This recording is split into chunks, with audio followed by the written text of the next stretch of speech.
Hello friends. आज का हमारा टॉपिक है दोष।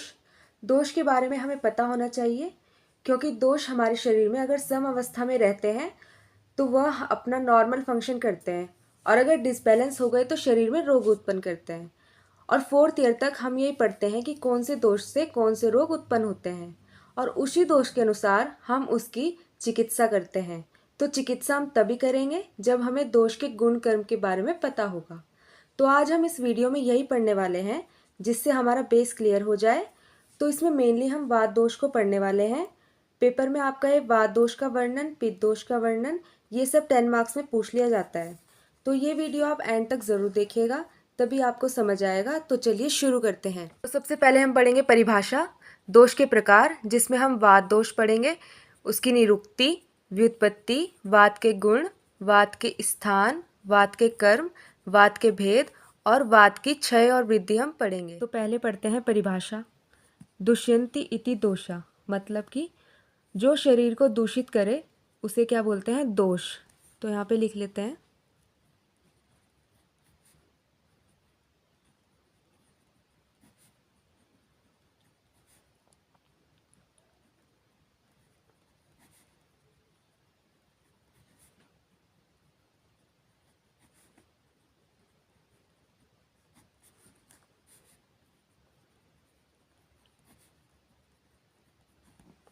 जो शरीर को दूषित करे उसे दोष कहते हैं।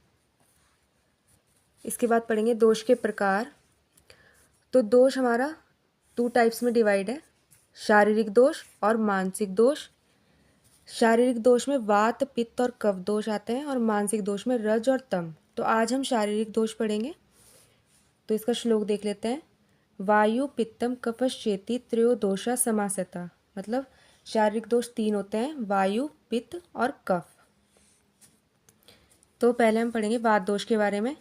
तो इसकी निरुक्ति है। उत्साहने च हिंसायाम सूचने च अपि गंधनम। तो वायु को यहाँ पे गंध बोला गया है, जिसका क्या अर्थ है? उत्साहन, हिंसन और सूचन। तो ये निरुक्ति आप याद कर लेना। उसके बाद हम देखेंगे वात दोष की व्युत्पत्ति। वाग गति गंधन्यो इति धातु। तो यहाँ वायु का अर्थ गति बताया गया है, और गति कौन कौन सी? ज्ञान, गमन और प्राप्ति। गति का अर्थ है ज्ञान, गमन और प्राप्ति। तो इसको भी हम लिख लेंगे। तो वायु को क्या बोला गया है यहाँ पे? गति। और गति का अर्थ क्या है?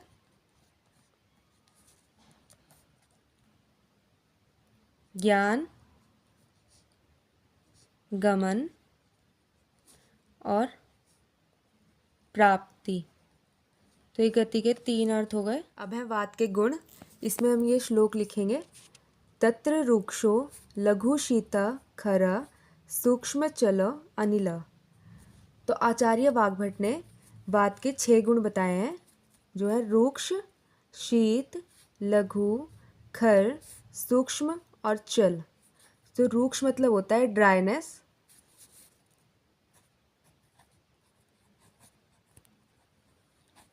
शीत मतलब हो गया आपका कोल्डनेस, लघु मतलब होता है लाइटनेस, मतलब हल्का, खर मतलब होता है रफनेस, सूक्ष्म मतलब होता है माइन्यूट, और चल मतलब आपका क्या है? मूवमेंट।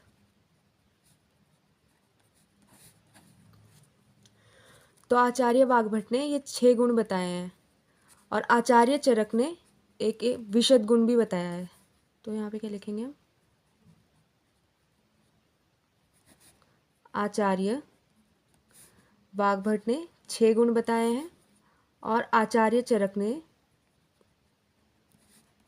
जो वाग्भट ने 6 गुण बताए हैं उसमें एक प्लस कर दिया है, जो कि है विशद गुण, जिसका मतलब क्या है? क्लीनिनेस, मतलब क्लीन।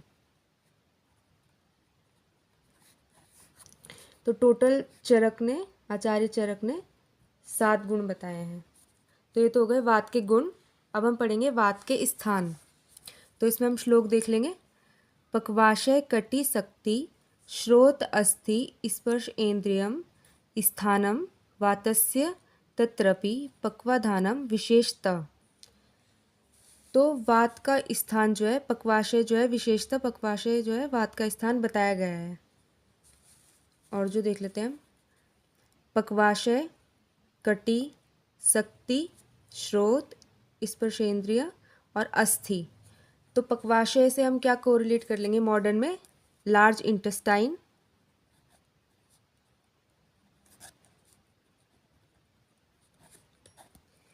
कटी से हम क्या रिलेट कर लेंगे? पेल्विक रीजन,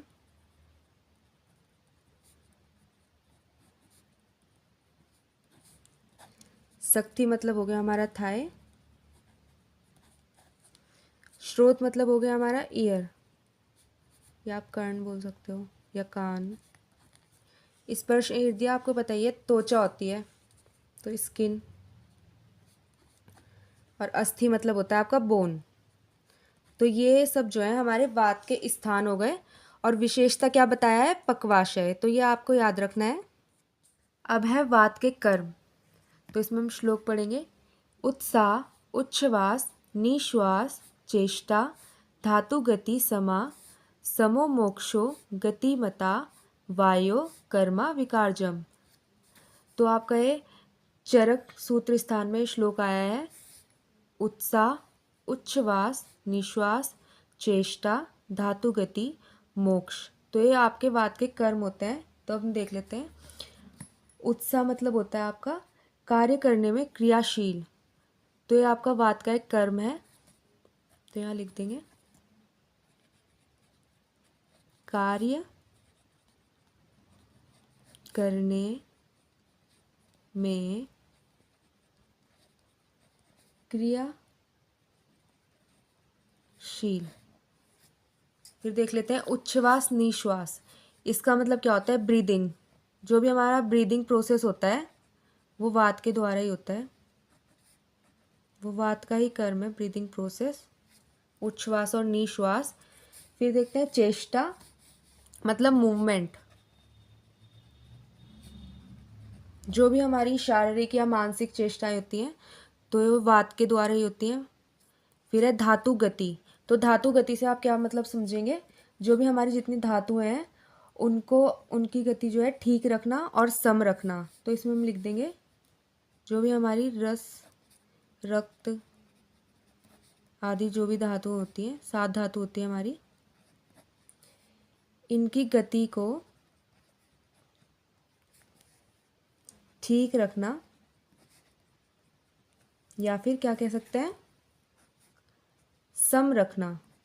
सम अवस्था में जो रखना, ये क्या होता है? हमारा वात का कर्म होता है। फिर है मोक्ष मतलब कि एक्सक्रिएशन।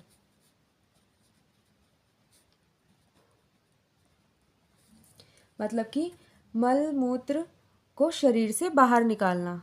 तो यहाँ हम ये भी लिख देंगे मल मूत्र को शरीर से बाहर निकालना। तो ये हमारे क्या हो गए? वात के कर्म हो गए। क्या क्या हो गए?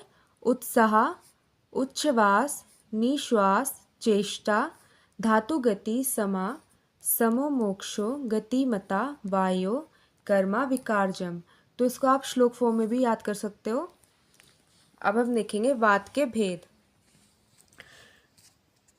प्राण उदान समानख्य व्यान अपाने स पंचधा। तो वात के जो है हमारे 5 टाइप्स बताए गए हैं। कौन कौन से हैं? प्राण वायु, उदान वायु, समान वायु, व्यान वायु और अपान वायु। तो हम इनके स्थान देख लेते हैं। तो प्राण वायु का स्थान कहाँ होता है? उरर प्रदेश में और कंठ में। उदान वायु का स्थान होता है उरर प्रदेश में। समान वायु का स्थान होता है कोष्ठ में, मतलब जठराग्नि के समीप जो होता है वो समान वायु का स्थान होता है। व्यान वायु का स्थान होता है हृदय में। अपान वायु का स्थान कहाँ होता है?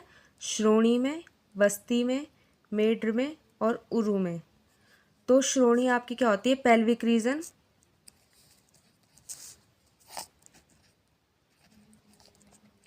Pelvic region. वस्ती मतलब हो गया आपका यूरिनरी ब्लेडर।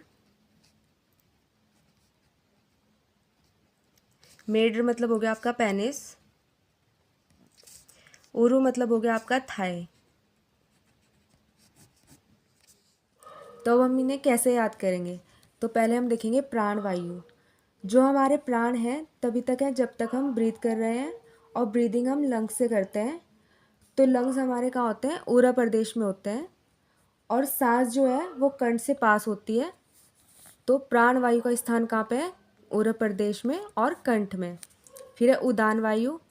तो उदान वायु में भी ऊ आता है और उरु प्रदेश में भी ऊ आता है, तो इससे आप इसे याद कर सकते हो। फिर है समान वायु। तो समान मतलब बैलेंस बनाना होता है, ना तो वह ऊपर वाले भाग में है ना नीचे वाले भाग में, मतलब बीच में है।